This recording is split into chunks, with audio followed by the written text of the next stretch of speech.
आज मैं आपको बताऊंगा कैसे सिर्फ 6 महीने में आप अपना सिबिल स्कोर को 200 से 300 पॉइंट्स तक बढ़ा सकते हो।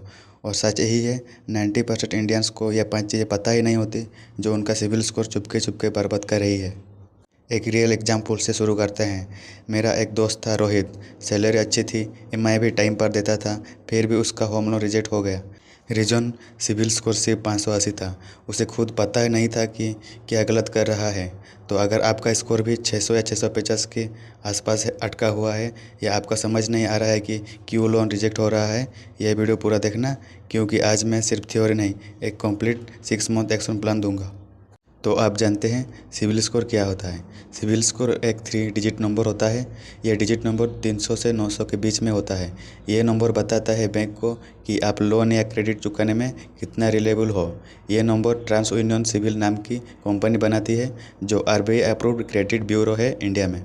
इसके अलावा एक्सपीरियन, इक्विफैक्स और सीआरएफ हाई मार्क भी हैं, लेकिन सिबिल सबसे ज़्यादा यूज होता है। तो आप जानते हैं सिबिल स्कोर की रेंज। यदि आपका सिबिल स्कोर 750 से 900 के बीच में है तो लोन इजी मिलेगा, सबसे कम इंटरेस्ट और रेट पर। यदि आपका सिबिल स्कोर 700 या 750 के बीच में है तो लोन मिलेगा, इंटरेस्ट ज़्यादा हो सकता है। यदि आपका सिबिल स्कोर 650 से नीचे है तो यह रिस्की कैटेगरी में आता है। ज़्यादातर बैंक्स रिजेक्ट कर देता है या बहुत हाई इंटरेस्ट पर लोन देती है। ये स्कोर सिर्फ लोन के लिए नहीं, आजकल जॉब इंटरव्यू में भी और कभी कभी रेंटल एग्रीमेंट्स में भी चेक होता है। अब सवाल यही है, ये नंबर बनता कैसे है। 4 मेन फैक्टर्स है और इनका वेटेज समझना बहुत ज़रूरी है। Factor number 1, payment history. ये सबसे बड़ी फैक्टर है। हर ईएमआई, हर क्रेडिट कार्ड बिल अगर ड्यू डेट से मिस हुई तो सीधा नेगेटिव इम्पैक्ट पड़ता है। और यही एक चीज़ लोग नहीं जानते, सिर्फ एक 30 दिन लेट पेमेंट भी रिकॉर्ड हो जाती है और यह 3 साल तक आपकी रिपोर्ट में दिखती रहती है। Factor number 2, credit utilisation. मैंने पिछले वीडियो में भी बताया था, अपने टोटल क्रेडिट लिमिट का 30% से ज़्यादा यूज मत करो। एग्जाम्पल, अगर लिमिट 1 लाख तक की है तो आउटस्टैंडिंग का भी 30,000 से ज़्यादा नहीं होना चाहिए। जब बैंक रिपोर्ट जनरेट करती है, यह सबसे अंडररेटेड फैक्टर है, क्योंकि लोग सोचते हैं मैं तो टाइम पर पे कर देता हूँ, लेकिन यूटिलाइजेशन फिर भी स्कोर नीचे खींच सकती है। Factor number 3, credit history length. जितना पुराना अकाउंट उतना ज़्यादा ट्रस्ट बैंक को होती है। इसीलिए पुराना क्रेडिट कार्ड, चाहे उसे यूज ना भी करते हो, बंद मत करो। नया अकाउंट खुलने से एवरेज अकाउंट एज कम हो जाती है, जो स्कोर को हल्का सा नीचे ले जाती है। फैक्टर नंबर 4, क्रेडिट मिक्स और न्यू इंक्वायरीज। 2 चीज़ इस कैटेगरी में आती है। पहले क्रेडिट मिक्स, मतलब आपके पास सिक्योर्ड लोन्स और अनसिक्योर्ड दोनों का बैलेंस होना चाहिए। दूसरा, न्यू इंक्वायरीज। बहुत सारे लोन्स के लिए बार बार अप्लाई करना, बैंक को लगता है आप क्रेडिट हंग्री हो, मतलब डिस्परेट हो पैसे के लिए। ये रेड फ्लैग माना जाता है। और आप जानते हैं असली प्रॉब्लम क्या है। अब ये इंटरेस्टिंग बात है और ये मोस्ट वीडियो डिस्कस नहीं करते। ज़्यादातर लोग सोचते हैं मैंने ईएमआई टाइम पर दिया है तो मेरा स्कोर ऑटोमेटिकली ठीक होगा, लेकिन सच ये नहीं है। सिर्फ पेमेंट हिस्ट्री ठीक करने से स्कोर फुल्ली फिक्स नहीं होता, क्योंकि बाकी 65% वेटेज उन चीज़ों में छुपी होती है जो कोई डिस्कस नहीं करता। यूटिलाइजेशन, हिस्ट्री, लेंथ और इंक्वायरीज। रोहित का भी यही प्रॉब्लम था। ईएमआई टाइम पर देता था, लेकिन उसके पास 4 क्रेडिट कार्ड थे। सबकी यूटिलाइजेशन 70 से 80% थी और उसने 2 महीने में 3 अलग अलग लोन्स के लिए अप्लाई किया था। ये सब मिलके उसका स्कोर नीचे ले गया। तो चलिए स्टेप बाय स्टेप देखते हैं पूरा 6 मंथ प्रैक्टिकल प्लान, जिसे आप भी अपना स्कोर सुधार सकते हो। तो चलिए आप 6 मंथ प्लान को समझते हैं। तो मंथ नंबर 1, तो पहले महीना आप अपना क्रेडिट रिपोर्ट निकालो और इरोज ढूंढो। सबसे पहले स्टेप, सिविल की ऑफिशियल वेबसाइट cibil.com से अपना फ्री रिपोर्ट निकालो। साल में एक बार ये बिल्कुल फ्री मिलता है। रिपोर्ट में केयरफुली देखो, कहीं गलत एंट्री तो नहीं जिसे क्लोज लोन एक्टिव दिखा रही है। कोई ऐसा अकाउंट तो नहीं जो आपका है ही नहीं। पेमेंट हिस्ट्री में कोई रॉन्ग लेट मार्क तो नहीं जो एक्चुअली टाइम पर पेमेंट थी। ये गलतियाँ अक्सर बैंक के डाटा एंट्री एरर्स की वजह से होती है और ये स्कोर को सिग्निफिकेंटली नीचे खींच सकती है। अगर एरर मिले, सिविल के ऑनलाइन डिस्प्यूट पोर्टल से तुरंत करेक्ट करवाओ। प्रोसेस फ्री है और यूजुअली 30 दिन में रिसॉल्व हो जाता है।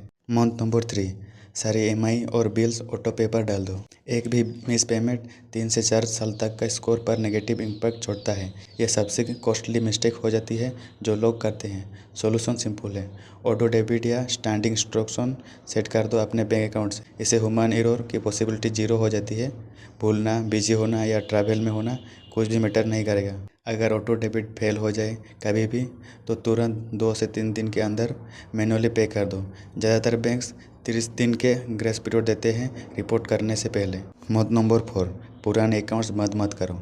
अगर कोई पुराना क्रेडिट कार्ड यूज़ नहीं करते, उसे क्लोज करने का मन करता है तो यह एक मिस्टेक है। पुरानी क्रेडिट कार्ड स्टोरी स्कोर को स्ट्रॉन्ग बनाती है।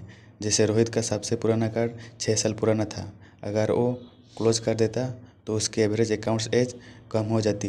बस इतना ध्यान रखो, अगर कार्ड पर एनुअल फी लगती है तो बैंक से रिक्वेस्ट करो कम करने के लिए, या फिर ओकेजनली स्मॉल ट्रांसक्रिप्शन करते रहो ताकि कार्ड एक्टिव रहे। मत नंबर 5, नए लोन्स के लिए बार बार अप्लाई मत करो। हर इंक्वायरी चाहे रिजेक्ट हो या अप्रूव स्कोर को थोड़ा नीचे ले जाती है। इसे हार्ड इंक्वायरी कहते हैं। अगर लोन चाहिए पहले अपने एलिजिबिलिटी चेक करो। सॉफ्ट इंक्वायरी या प्री क्वालिफिकेशन टूल से जो स्कोर पर कोई असर नहीं डालता। ज़्यादातर बैंकिंग ऐप्स और वेबसाइट ये फीचर देती है। जब आप कॉन्फिडेंस हो कि अप्रूवल मिलेगा तभी एक बैंक में डायरेक्टली फॉर्म अप्लाई करो, सभी में एक साथ मत करो। मत नंबर 6, क्रेडिट मिक्स बैलेंस करो।